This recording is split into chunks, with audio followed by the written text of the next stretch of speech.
Señor y Padre que estás en los cielos, te damos gracias por poder compartir con Darío, Señor.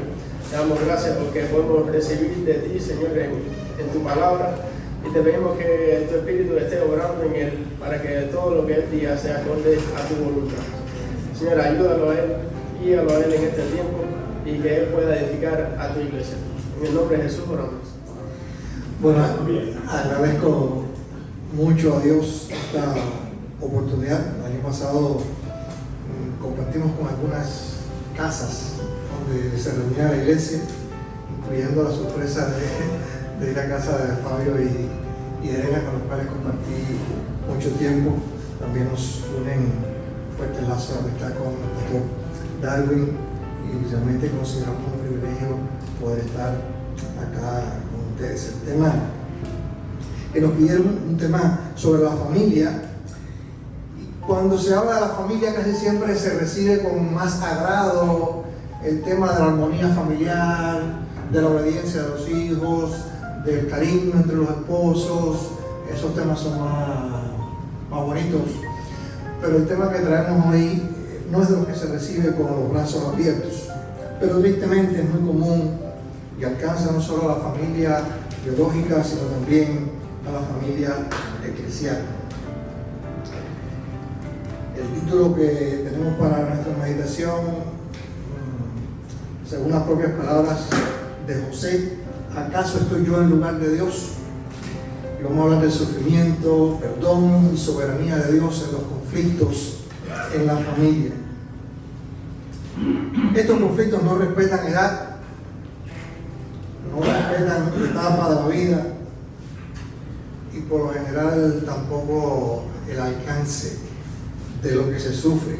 Y no estamos hablando ahora de sufrimiento de grupos, de regiones, de países, tan actual el tema hoy, de algún desastre natural y muchas personas sufriendo. Estoy refiriéndome al sufrimiento personal, a ese que nos toca a nosotros y nos hace preguntarnos, ¿y por qué a mí? ¿Por qué yo? Como el que experimentó David y que habla en el Salmo 56, versículos 5 y 6, dice: todo el día pervierten mis palabras, todos sus pensamientos contra mí son para mal, atacan, se esconden, espían mis pasos, como esperando para quitarme la vida. Este pasaje de Génesis, capítulo 50, nos relata un conflicto dentro de la familia biológica de José, de Jacob. Pero entendemos que también es válido para la iglesia. La historia de José es una de las historias que más puntos de contacto tiene con Jesucristo. Y sucede algo interesante en la vida de los hermanos después de este encuentro con José en Egipto. Ellos regresan impactados por la noticia y llegan donde está el padre y le dice: José vive y es el Señor de la tierra de Egipto. Además de decirle todas las cosas que José les había dicho. Creo que podemos encontrar el punto de contacto después de una experiencia con Jesucristo y clamar: Jesucristo vive y es el Señor. También los capítulos anteriores de Génesis, por ejemplo en el 34 está el caso con Dina, la hija de Jacob. En el 37 se habla de los malos reportes que José daba a su padre, de sus hermanos, y después cómo los hermanos vendieron a José, mintieron al padre con respecto a esto. En el 38 está la historia de Judas y Tamar, y se muestra constantemente la vida desordenada y alejada de los caminos de Dios de esta familia. Pero después de este encuentro, lo que vamos a ver de los hermanos es diferente. Volvemos a establecer la misma conexión después de un encuentro especial con Jesús. Nuestra vida es diferente. Así que, aunque estamos hablando de un conflicto en la familia biológica, vamos a verlo también con la posibilidad de que estos sufrimientos o conflictos puedan suceder dentro de la familia en la fe. La historia de José la conocemos bastante, nos ubicamos dentro de la historia, la muerte de Jacob. Los hermanos de José están con un miedo justificado, tal vez. La herida vieja que habían tratado de mantener oculta ahora se estaba abriendo nuevamente y ellos están con el temor. ¿Qué nos hará José ahora que tiene poder para hacerlo? Y esto es lo primero que queremos ver en este pasaje, es el miedo que no se fue y la desconfianza ante el perdón por parte de los hermanos. Los primeros versículos, ahí del 15 al 18, voy a volver a leer, hoy estoy leyendo en la Biblia de las Américas. Al ver los hermanos de José que su padre había muerto, dijeron: quizás José guarde rencor contra nosotros y de cierto nos devuelva todo el mal que le hicimos. Entonces enviaron un mensaje a José diciendo: tu padre mandó antes de morir diciendo, así diréis a José: te ruego que perdones la maldad de tus hermanos y su pecado, porque ellos te trataron mal. Y ahora te rogamos que perdones la maldad de los siervos del Dios de tu padre. Y José lloró cuando le hablaron. Entonces sus hermanos vinieron también y se postraron delante de él y dijeron: he aquí, somos tus siervos. La Biblia no aclara si este mensaje de Jacob fue cierto o no. Me da la impresión de que fue todo un montaje. Tú y tú, vayan a donde está José y díganme que ustedes oyeron decir a nuestro padre que él quería que José nos perdonara y que no nos hiciera nada malo, y después que ustedes terminen de dar el mensaje nosotros vamos a entrar. Ya tenían toda la escenografía montada y así mismo lo hicieron. José lo que hizo fue llorar cuando recibió la noticia. Los hermanos habían visto o habían oído del perdón de José, pero no lo habían creído. Si regresamos un poquitico antes, en el capítulo 45, ahí a partir del 4, dice que José dijo a sus hermanos: acercaos ahora a mí. Ellos se acercaron y les dijo: yo soy vuestro hermano José. ¿Recuerdan cuando José se dio a conocer a los hermanos? A quien vosotros veniste a Egipto. Ahora pues no os entristezcáis ni os pese por haberme vendido aquí, pues para preservar vidas me envió Dios delante de vosotros. Porque en estos 2 años ha habido hambre en la tierra y todavía quedan otros 5 años en los cuales no habrá ni siembra ni siega.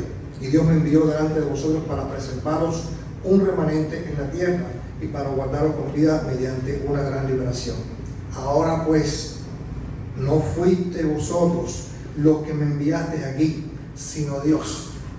Y Él me ha puesto por padre de Faraón y señor de toda su casa y gobernador sobre toda la tierra de Egipto. Ellos escucharon esto de parte de José, pero no lo habían asimilado, no lo creyeron.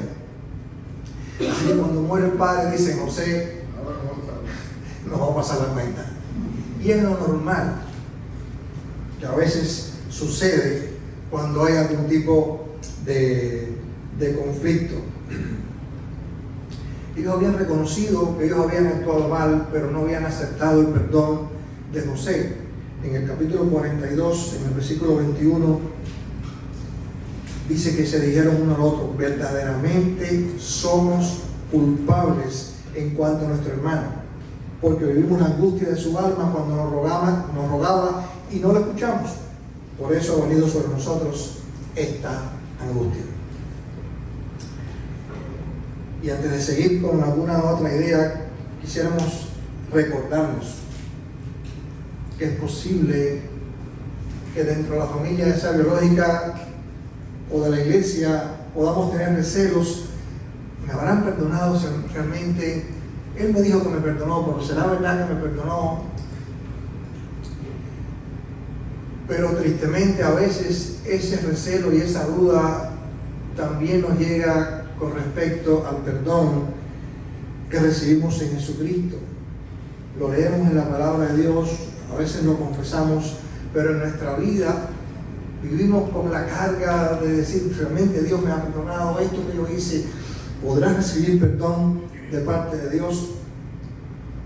Y es importante que interioricemos el alcance de la gracia de Dios hacia nosotros. No lo merecemos, pero podemos dar por seguro su perdón y el deseo que Él tiene de relacionarse con nosotros. Así que no nos distanciemos de Dios pensando, ¿será realidad que Él me perdonó? Sí nos ha perdonado y está deseoso de tener una relación estrecha con nosotros. Así que aprendamos también, siguiendo el ejemplo de Jesucristo, a perdonar de verdad. Cuando expresemos perdón por algo que nos han hecho, que sea un perdón genuino, que no haya necesidad de tener recelo como tuvieron los hermanos de José. ¿Será verdad que José nos perdonó? Él lo dijo, pero ¿será verdad? Vamos a insistir en esto porque no estamos seguros del perdón de José. Un comentarista, hablando de este pasaje, dice: nuestra seguridad en el perdón y la restauración a través de Cristo contrasta marcadamente con la incertidumbre que experimentaron los hermanos de José. Tras la muerte de Jacob, los hermanos de José volvieron a temer que él les hiciera pagar por sus pecados pasados. Si hubiera seguido guardando rencor, ahora tenía la oportunidad perfecta para vengarse. En cambio, José perdonó a sus hermanos aún más profundamente que antes. Su disposición a perdonarlos, a pesar de las dificultades que soportó durante tanto tiempo, nos sirve de modelo para nuestro propio camino a través de circunstancias dolorosas, hacia un futuro en el que Dios hará nuevas todas las cosas, conforme a su palabra en Apocalipsis 21. Vamos entonces a ver cuál fue la respuesta de José. Además de llorar ante la noticia, la respuesta que un poco da título al sermón: ¿acaso estoy yo en lugar de Dios? Si yo tomo represalias contra ustedes, yo estoy ocupando un lugar que le pertenece a Dios. Dice el versículo 19, José le dijo: no temáis, ¿acaso estoy yo en lugar de Dios? Vosotros pensasteis hacerme mal, pero Dios lo tornó en bien. Así que José no ocupa el lugar de juez y rechaza la tentación de la venganza que tanto esperarían. Y muchos podemos caer en la tentación de decir: en cuanto tenga un chance, me voy a vengar. No sé cuántos aquí, los que peinamos un poquito más de cara, o ya no tenemos ni qué peinar, tal vez recordemos la canción Fallaste Corazón. ¿Te acuerdas, Fabio? La hizo famosa Pedro Infante y también Alejandro Fernández. La letra decía una parte: la vida es la ruleta, Es la que jugamos todos. y a ti te había tocado, no basta de ganar, pero hoy la van a hacerte la espalda. Muchas veces escuchamos eso: mira, yo estoy abajo y tú estás arriba. Pero paciencia, que la vida es una ruleta, y va a llegar un momento en que tú vas a estar abajo y yo voy a estar arriba, y prepárate cuando llegue ese momento. Es una filosofía bastante común y no debiera ser común en nuestro entorno. Dice Romanos 12:19, amados, nunca os venguéis vosotros mismos, sino dar lugar a la ira de Dios, porque escrito está: mía es la venganza, yo pagaré. Así que no es correcto como cristianos que esperemos con ansias estar arriba en la parte de la ruleta para poder tomar venganza. Hebreos 10:30 repite la idea. Así que la venganza pertenece a Dios y no es una excusa para la pasividad, sino es el poder liberarnos de ese peso de que yo tengo que resolver este problema por mí mismo. Romanos 12:21 nos recuerda: no sea vencido por el mal, vence con el bien el mal. Primera de Pedro 3:9, no devolviendo mal por mal o insulto por insulto, sino más bien bendiciendo, porque fuiste llamados con el propósito de dar bendición. Aclaramos que hay una diferencia entre no vengarme y perdonar de verdad. Y aquí estamos hablando de ambas cosas. Yo puede ser que no me vengue, pero no perdono. Pero el ejemplo que está dando José es el de no vengarse, porque ha perdonado sinceramente. Otro comentarista habla de este pasaje y dice: cuando perdonas de verdad, reconoces que se te ha hecho daño y aceptas tú mismo asumir el costo. Miremos a nuestro modelo de perdón, que es Dios mismo. La lucha y el dolor de un mundo quebrantado y pecador van a tener solución cuando Dios restaure su creación. Pero esa solución tuvo un costo enorme: la vida de su propio Hijo, su sangre derramada en el Calvario. Cada vez que estamos enfrentando este tipo de problemas, debemos recordar este ejemplo. Nuestro perdón a otros no es garantía de que Dios no haga pagar a los que nos afligieron injustamente, ni es la venganza, dice el Señor. No estoy diciendo de que Dios no pueda tomar represalias contra los que nos han hecho mal. Lo que no nos corresponde es a nosotros tener ese deseo de venganza. La Biblia nos aclara: mía es la venganza, dice Jehová.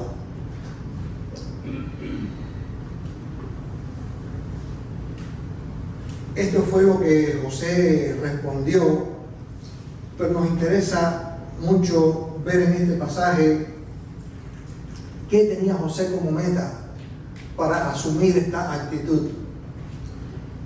Pudiéramos decir que la gloria de Dios era el objetivo de José, y es tan difícil en medio del sufrimiento tener la gloria de Dios como objetivo, como meta de aquello por lo que estamos pasando. Dios tiene control del cuadro completo, nosotros realmente no. La segunda parte del versículo 20 dice: Dios lo tornó en bien para que sucediera como vemos hoy y se preservara la vida de mucha gente. José pudo ver algo de lo que Dios hizo, la preservación de la vida. Cuando vemos en Hebreos 11, hablando de este listado de héroes de la fe, entendemos que José pudo ver por los ojos de la fe otras cosas. Dice: todos estos murieron en fe, dice el versículo 13, sin haber recibido las promesas, pero habiéndolas visto y aceptado con gusto desde lejos, confesando que eran extranjeros y peregrinos sobre la tierra. Este versículo se dice antes de la historia de José en Hebreos 11, pero entendemos que es algo que aplica a toda esa galería que está allí. José vio con sus ojos lo que Dios estaba haciendo hasta ese momento. Está preservando vida. José tuvo que mirar con la fe todo lo demás que Dios iba a hacer por medio del sufrimiento. Al parecer ya todo había terminado. En el 47 los conflictos se habían resuelto. La hambruna había terminado, o al menos José tenía el control de la hambruna porque tenía la comida a su disposición. Los hermanos estaban allí, se habían cumplido los sueños de José de ver a sus hermanos rendidos, rindiéndole pleitesía. Tenía la posibilidad de retornar, o sea, de traer a su familia a Egipto y de establecerse allí. Bueno, ya se acabó la historia. No, la historia era mucho más que eso. La historia tenía implicaciones grandes para los descendientes de Abraham y para el plan de Dios de redimir al mundo. Cuando vemos la actitud esta de José, Dios lo tornó para bien. Enseguida hay un versículo que viene a nuestra mente, Romanos 8:28. Sabemos que para los que aman a Dios, todas las cosas cooperan para bien, dice la Biblia de las Américas. Esto es para los que son llamados conforme a su propósito. No es un versículo para consolarnos de manera fácil y pasamos la mano, bueno, tengo que aguantar esto. No, es la fe en una declaración de la soberanía de Dios. Y esta idea de la soberanía de Dios, por supuesto, requiere que creamos en Él y que veamos el sufrimiento como algo cuando nos parece incomprensible, podamos descansar. Dijo alguien: Él aprovecha todas las circunstancias ya sean favorables o adversas, para llevar a cabo sus designios. Al final, las malas acciones del hombre no pueden frustrar la voluntad de Dios. Quiero enfatizar un poco en esta visión de José del sufrimiento, porque creo que es importante que revisemos esto. Volvemos al capítulo 45, que habíamos leído este pasaje, pero miren cómo José ve lo que a él estaba sucediendo. Le dice a los hermanos: no os entristezcáis ni os pese por haberme vendido aquí, pues para preservar vidas me envió Dios delante de vosotros. La manera natural de ver aquello: no, Dios no te envió, te enviaron tus hermanos que te vendieron. Pero él no lo ve así, él lo ve con una mirada superior. Dios fue el que me envió. Dios me envió delante de vosotros en el 7. Dice: para preservaros un remanente en la tierra y para guardaros con vida mediante una gran liberación. Ahora pues, no fuiste vosotros los que me enviasteis aquí, sino Dios. Del 5 al 8, 3 veces José insiste: Dios fue el que me trajo aquí. Y no vamos a entrar en detalle en la historia de José, casi todos posiblemente la conocemos, pero cuántas cosas le pasaron a José, cuántas cosas malas le pasaron a José.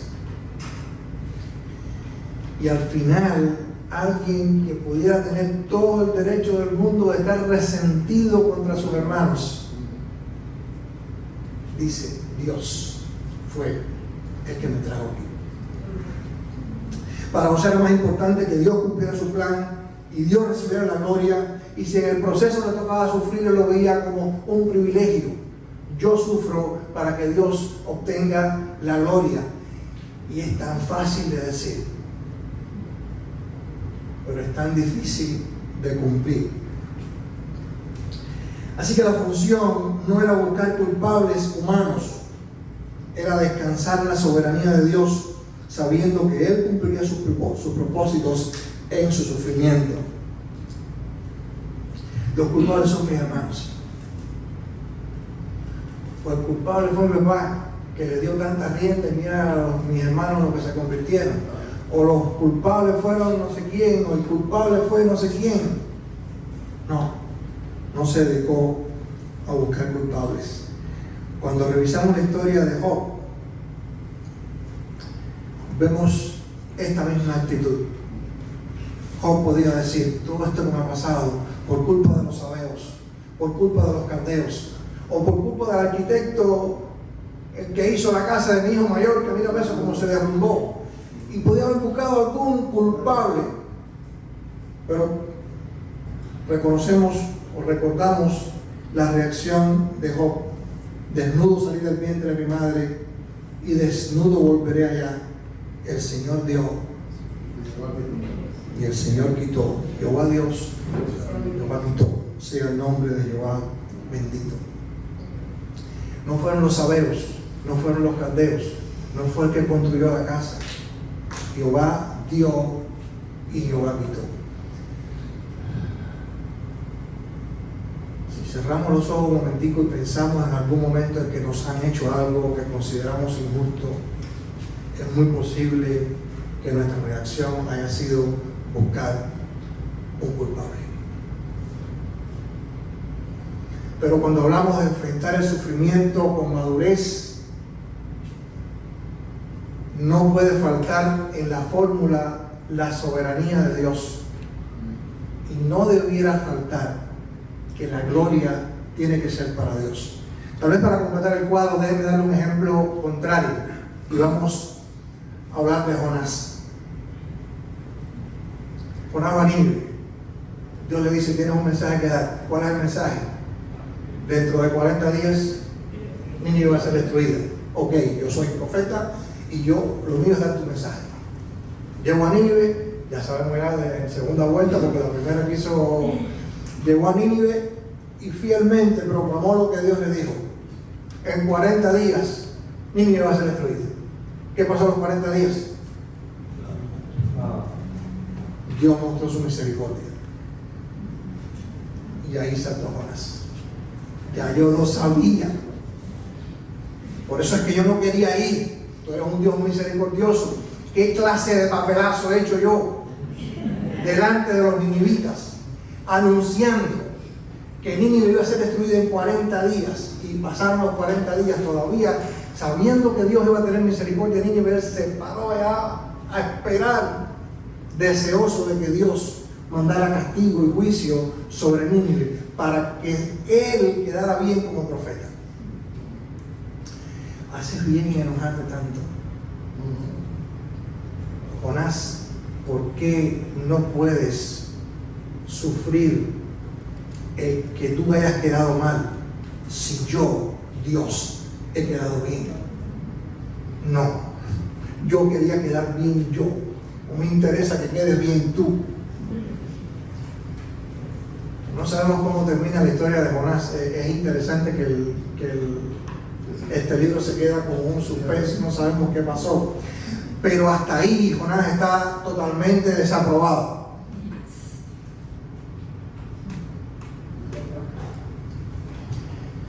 Sí, pero así todo Dios lo sabe. Dios es soberano. Y Dios hace, pero si en el proceso nosotros tenemos la visión de decir, me tocó sufrir, pero que en todo este proceso, en todo este tiempo, tu nombre sea glorificado en medio de mi sufrimiento, es distinto. Porque al final Dios va a hacer lo que Él quiere. Pero nuestra manera de enfrentar el sufrimiento y el resultado a nivel familiar y a nivel de iglesia, de enfrentar el sufrimiento así, es totalmente diferente. Así que Dios nos ayude, porque cuando hablamos de todo esto, tiene que aparecer la idea de Cristo y de su sufrimiento. No, porque estoy sufriendo de manera injusta.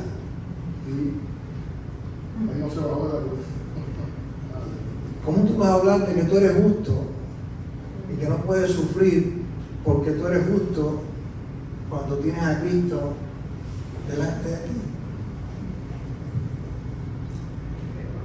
Cuando vemos el ejemplo de Jesús y cuánto sufrió, y que allí en Getsemaní, Padre, si es posible que pase de mí esta copa, pero que no sea como yo quiero, sino como tú. Y Hebreos 12 dice, por el gozo puesto delante de él soportó la cruz, no parecía la vergüenza, porque sabía que estaba cumpliendo un propósito mayor, algo que el Padre le había encomendado, y no podemos dejar de ver esto en la historia de José. Algo que también está implícito en cuanto al sufrimiento es que muchas veces está acompañado por el silencio de Dios. José había estado sufriendo y no sabía por qué. Y para nosotros es realmente difícil. Nunca Dios le dijo a José, tranquilo, que te va a pasar esto, pero yo estoy en... No. José decía, ¿qué pasa? A ver que hago algo y estoy como que viendo que Dios me está bendiciendo donde estoy, pero enseguida me pasa algo. Y me estoy acomodando en la casa de Potifar y ahora viene la mujer con este asunto. Y me estoy acomodando en la cárcel y mira lo que me pasa. Y ahora me abandonan aquí, nada le salía. Y el silencio de Dios, descansemos una vez más en un Dios soberano, pero que también es un Dios misericordioso. Lo hemos cantado ahora aquí. Hay que, aparte de cantarlo, vivirlo.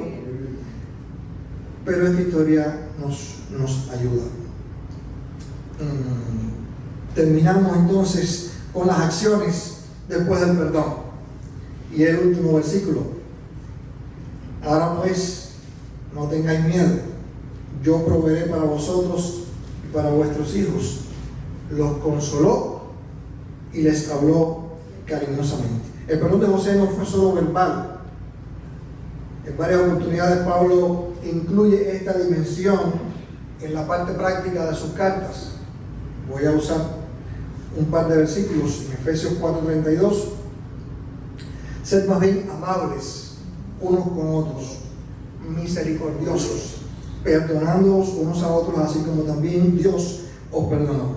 Así que en el perdón, Pablo incluye, hay que ser amable, hay que ser misericordioso.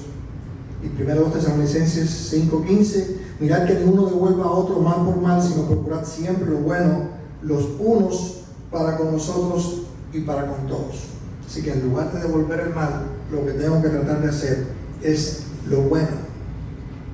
Y fue lo que José dijo que iba a hacer, y sabemos que lo hizo. Yo voy a proveer para ustedes. Y los consoló y les habló cariñosamente. El perdón cristiano tiene pies y no solo boca. No son solo palabras, son acciones. Hay distinción entre reconciliación y perdón en esta historia.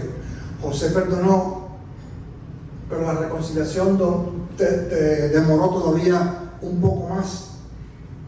Requirió algunas acciones de parte de José, requirió el arrepentimiento de los hermanos, requirió que los hermanos por fin entendieran lo que José iba a hacer. Así que no nos desanimemos. Si yo perdono y veo que demora un poco la reconciliación, es parte de la enseñanza también de la historia. Y lo bueno de hablar de José, aunque tenemos el ejemplo de Cristo, es que tal vez digamos, sí, pero con Cristo, claro que Cristo lo podía hacer, pero nosotros no, estamos muy lejos de la dimensión de Jesucristo. Pero el hecho de que José lo haya logrado, de que Job lo haya logrado, pues nos ayuda. Es como esta misma multitud de testigos de Hebreos 11, que después el autor dice, tenemos estos testigos, estos nos tienen que ayudar a correr la carrera cristiana. Cuando vemos que algunos lograron enfrentar el sufrimiento con madurez, yo tengo que decir, yo también lo puedo hacer. El 28 de febrero de 1944, la familia holandesa Ten Boom fue arrestada por los nazis por estar protegiendo a judíos en su propia casa. La única que sobrevivió después del campo de concentración fue Corrie ten Boom. La hermana Betsy murió ese mismo año, en diciembre. Corrie fue liberada unas semanas después y a los 6 meses abrió un centro de rehabilitación cristiano para las víctimas de la guerra. Pero en el 1947, Corrie estaba hablando acerca del perdón en Alemania. Y cuando había terminado, un alemán que se había convertido hace poco se acercó a ella y le extendió la mano para saludarla. La veo por algunos rostros que conocen la historia. Ella reconoció que era uno de los oficiales que las obligó a ella y a su hermana a desnudarse y exhibirse desnudas delante de él allí en el campo de concentración, y se paralizó. Dice que oró, Jesús, no puedo perdonarlo, pero después ella escribe, el perdón es un acto de voluntad y la voluntad puede funcionar independientemente de la temperatura del corazón. Jesús, ayúdame, oré en silencio. Puedo levantar la mano, puedo hacer eso. Tú provee el sentimiento. Y así de manera mecánica metí mi mano en la que se extendía hacia mí y mientras lo hacía ocurrió algo increíble. La corriente comenzó en mi hombro, corrió por mi brazo, saltó en nuestras manos unidas y entonces este calor sanador parecía inundarlo todo. Te perdono, hermano, dijo llorando, con todo mi corazón. Durante un largo momento nos agarramos las manos, el antiguo guardia y la antigua prisionera. Nunca había conocido el amor de Dios tan intensamente como entonces. Es posible, con la ayuda de Dios. Corrie escribió en su experiencia de posguerra, dice que las víctimas de la brutalidad nazi que fueron capaces de perdonar fueron las que mejor pudieron reconstruir su vida.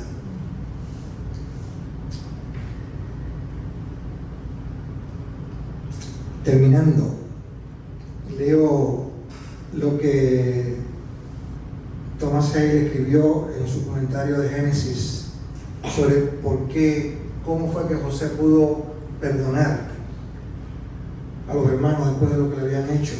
Y esto se aplica a José y se aplica a nosotros. Dice en primer lugar, por la gracia de Dios que le ayudó a perdonar. Sin la ayuda del Espíritu Santo, ninguno de nosotros podría perdonar de verdad a quienes nos hacen daño. A través del Espíritu podemos comprender que el pecado hiere al pecador mucho más que a la persona contra la que se ha pecado. En segundo lugar, José pudo ver la maldad de sus hermanos desde la perspectiva de Dios. Dios lo había planeado desde el principio.